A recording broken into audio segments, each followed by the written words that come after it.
Fala, meus amigos corintianos e corintianas, muito bem-vindo ao canal, estamos aqui para mais um vídeo. Mas antes de iniciar, peço uma ajuda para vocês, se inscreve no canal, curte o vídeo, para ajudar no crescimento e no engajamento, beleza? Vamos aí às últimas notícias do Timão. Vem levantamento, a bola viaja para dentro da grande área, passa por todo mundo. Tem que se ligar agora, né, no contra-ataque, que os equatorianos são rápidos demais. Bola ficando aqui pelo lado direito no Valecilha. Ribeiro tá pedindo, a bola é para ele. Hugo Souza dá um tapa na bola. Olha a chance do Coroço na batida, o desvio. Gol!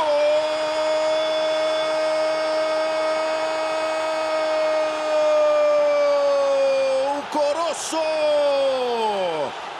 Faz 3-0 para o Barcelona em cima do Corinthians.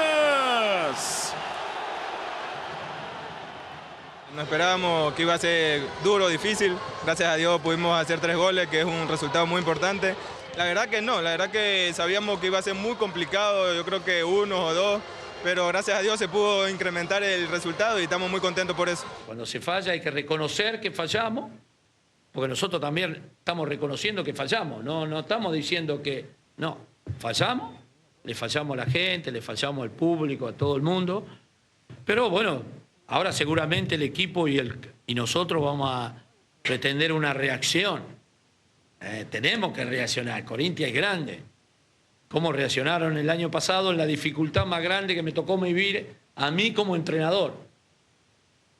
El año pasado fue la dificultad más grande que sufrí como entrenador. Pero bueno, vamos a tratar de recuperar, vamos a tratar de que el equipo juegue bien, como venía jugando. Muchas palabras no hay para decir, gente, después de un 3-0 en una clasificación tan importante. Fueron superiores, nos superaron y hay que afrontar situaciones. Olha, 3-0 foi pouco, hein, Eugênio? Podia ter sido mais, né? Teve o gol anulado, teve gol perdido. Teve o pênalti, que pra mim foi pênalti do Gustavo Henrique. O Ramon falou ali, assim, 3-0, vai dizer o quê? 3-0, foram superiores.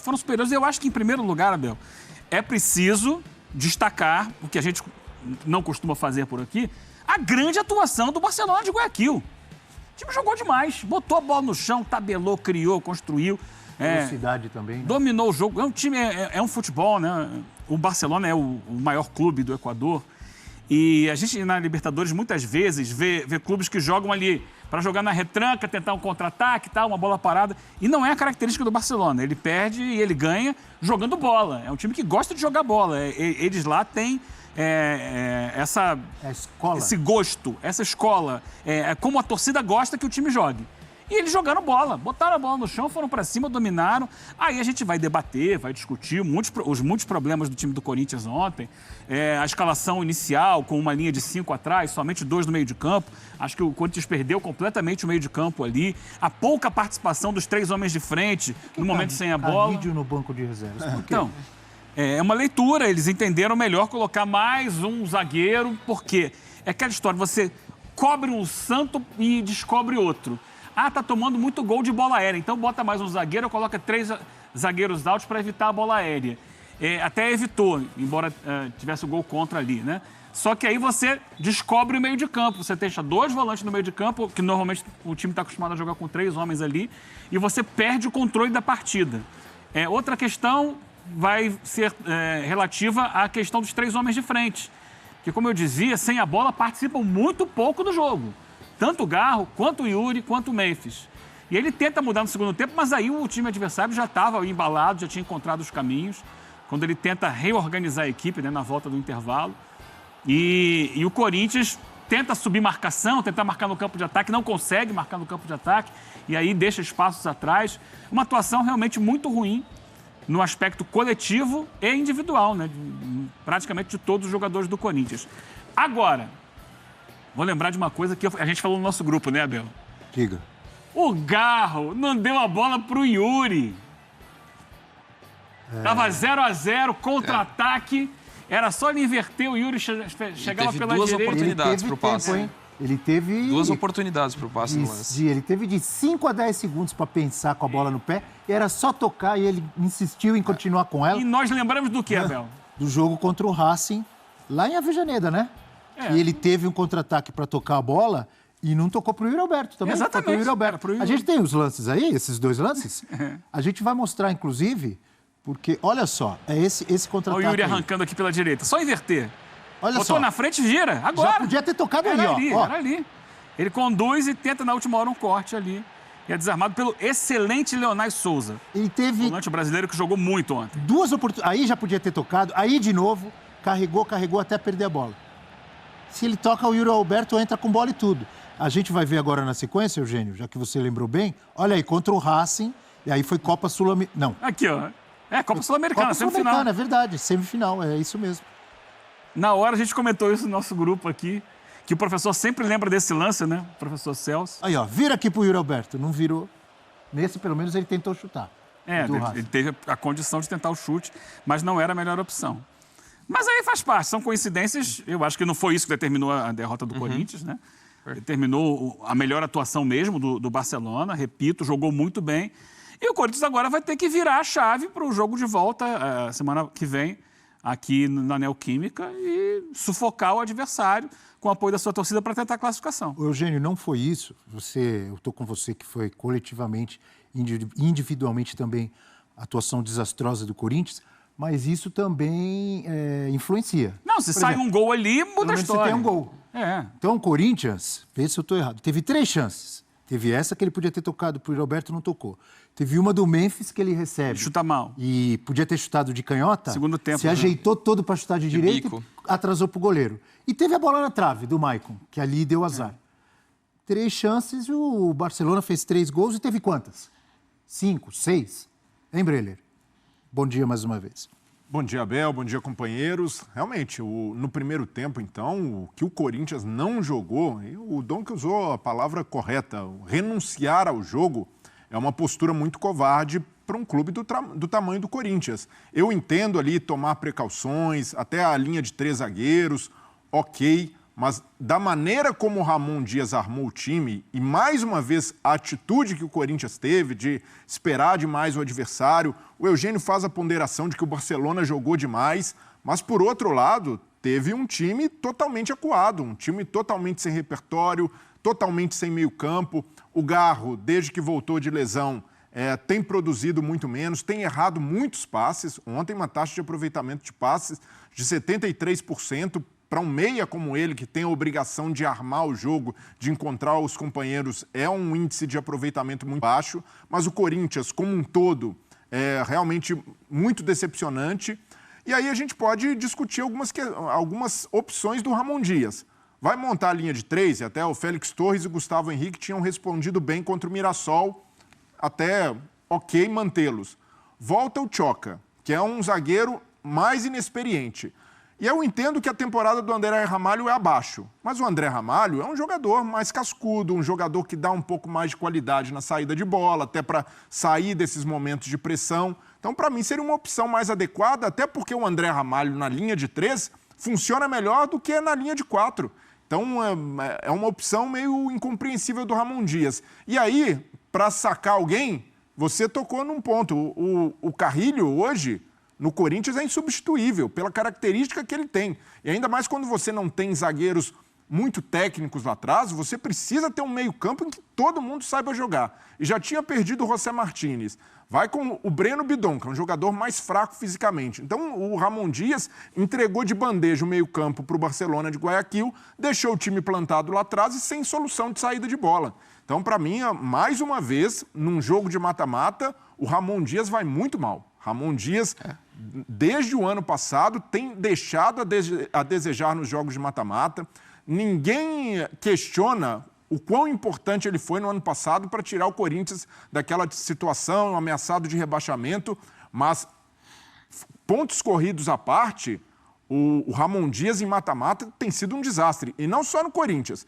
No Vasco também, a gente precisa lembrar, o Vasco foi eliminado no Campeonato Carioca para o Nova Iguaçu, de quem ganhou de 3-0 ontem, sem ver a cor da bola, em que o Ramon Dias pecou demais em todas as decisões que tomou. E com o Corinthians na Copa do Brasil, foi muito mal, na Sul-Americana, então nem se fale por decisões dele, de escalação, de abordagem do time, se mostrou muito limitado taticamente nesses jogos. Então, o Ramon Dias também, por mais que o torcedor do Corinthians reconheça o seu valor no ano passado, para mim, a responsabilidade maior desse 3-0, mais uma vez em jogo de mata-mata, está em cima do Ramon Dias e das escolhas que ele fez para o time. Tem a responsabilidade dos jogadores, obviamente, mas, para mim, ontem tomou um banho tático do Barcelona e não conseguiu encontrar soluções, nem no intervalo, quando mexe no time, desfaz a linha de 3 zagueiros, nem depois quando colocou um atacante a mais. Muito limitado, e ontem, realmente, qualquer crítica que se faça ao Ramon Dias será justa, porque, para mim, mais um jogo decepcionante dele em momentos cruciais. E essa fase prévia de grupos da Libertadores é isso, é mata-mata, é jogo grande. E contra o CV, o Corinthians já tinha sido ali moroso, uma atitude dos jogadores muito questionável. Dessa vez não foi nem atitude, dessa vez foi falta de repertório, que o Corinthians não teve nenhum.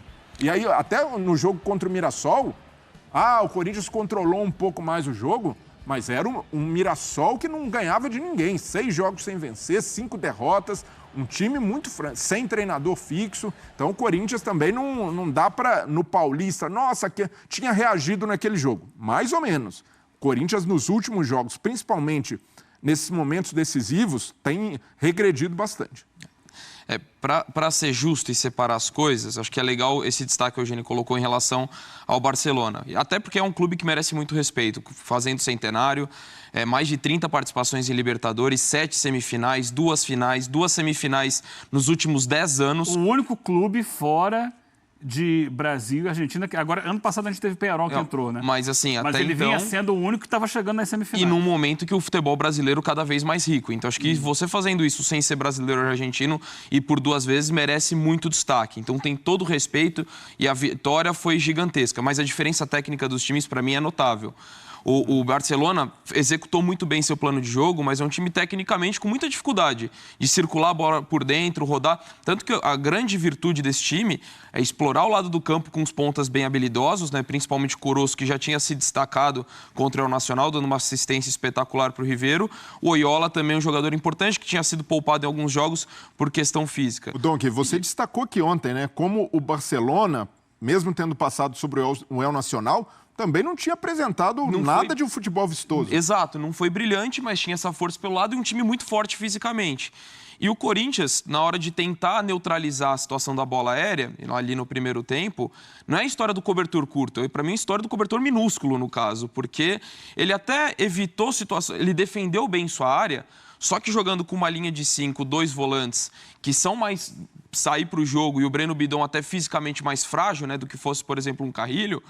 O Corinthians não, o Barcelona finalizou 16 vezes, 11 vezes de fora da área, porque ele tinha toda a intermediária livre para conseguir. O Corinthians defendia bem a bola aérea, mas o espaço estava todo dado. O Barcelona, quando invertia o jogo, os volantes ficavam de um lado para o outro, correndo e assim, desesperados. Então, assim... E às vezes o zagueiro saindo para caçar o cara. E nada. Félix Torres, quando levou o cartão amarelo, já devia ter levado Poderia ter. Aquela falta do Coroço que ele vai entrar na área, para mim é muito que não devia ser o contato, né? A marcação do Coroço devia ser do Mateuzinho. Exato. O Mateuzinho saía muito, ficava aquele espaço vazio, o Félix vinha já atrasado e sempre chegava perdido no lance. E o Corinthians com uma linha de 5, acaba saindo por isso, para não ser expulso. Exato. E até porque ele, acho que era dos zagueiros, olha o que melhor jogava, apesar do cartão amarelo. Mas aí foi certa alteração. Perto, Aí você tinha 2 volantes e os 3 homens mais à frente, né? O Garro até acho que ele contribui um pouco mais, mas fisicamente ele não está ainda no ritmo e acho que isso condiciona muito o desempenho dele, o que é compreensível. Memphis Depay, que joga muita bola, mas ontem andando o jogo inteiro quase. Mas uma coisa que precisa pontuar não é desculpa não, tá? É fato. Gramado com um nível de peso, né? De prender o jogo mesmo, porque muito encharcado de muitas chuvas ao longo, que não é o tipo de grama que o Corinthians está acostumado a jogar. Isso interfere no jogo. Tem que se adaptar, né, Eugênio? Sim, tem que se adaptar, mas eu estou colocando, não é desculpa, mas é um fato. O Corinthians está acostumado a jogar num gramado em que a bola corre mais. Ali ontem o gramado estava muito pesado, em alguns pontos quase enlameado. Só esse parênteses. Claro. E assim, o Corinthians com a linha de 5, muitas vezes vinha a dobra com o lateral atacar. O Carabali, que jogou muito, né? Sofreu pênalti de assistência.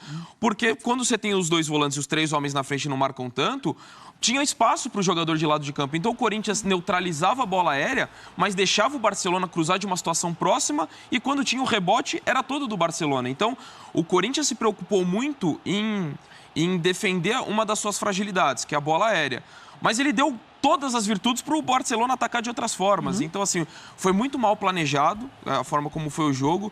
Eu teria ido com uma linha de 4, sem o André Ramalho, que não vive um bom momento, mas se você joga com linha de 3, aí eu tô com o Breler. Você coloca o André Ramalho, porque estaria já se defendendo melhor, mas teria um mínimo de saída de bola. O Corinthians não teve saída de bola alguma, tanto que não finalizou... Passava do meio de campo, quase. Não teve uma finalização no primeiro tempo. O único lance de perigo do primeiro tempo foi o do Garro, que a gente destacou, que nem se caracterizou como finalização. Então, assim, e além do aspecto, o Corinthians, a sensação para mim que dava... Donk, olha como toca a bola fácil. Né? Exato. Fisicamente engolido. O Barcelona ganhou mais de 63% dos duelos, mais de 66% dos duelos aéreos, mesmo o Corinthians rebatendo um monte de bola. E dava muita impressão várias vezes que era o bote sempre atrasado. Assim, o Barcelona estava sempre à frente do Corinthians. Então, acho que você tem um problema de escalação, tem um problema coletivo. Só que, assim, contra o CV... acho que a conta era muito maior para os jogadores. Nessa daí tem culpa dos jogadores, naturalmente, mas entra boa parte também na comissão técnica. E eu estava me lembrando ontem daquela fala do Ramon Dias, depois de um dos jogos contra a UCV, acho que foi depois do segundo jogo, o Corinthians ganha, ele dizendo que, se vocês quiserem, eu acerto a defesa em 20 segundos. 20 segundos. Não acerta. Passaram-se vários dias e ontem levou um baile. Dá uma olhada nos números do jogo, para a gente falar um pouco mais desse desastre que foi esse jogo do Corinthians ontem. Será que foi uma postura covarde? Pergunta aí a nossa tela. Números do Corinthians na derrota de 3-0. 6 finalizações do Corinthians, é a terceiro pior número de finalizações nesse ano. No alvo, só uma, que é a do Memphis Depay, que o goleiro pega, ele chuta em cima do goleiro, né? Teve a bola na trave do Maicon. Grandes chances, 1, gols sofridos, 3. Tudo isso pior da temporada. Sucesso em duelos, só 36,5%, de acordo com o que dizia o Andrezito, o André Donk agora, né?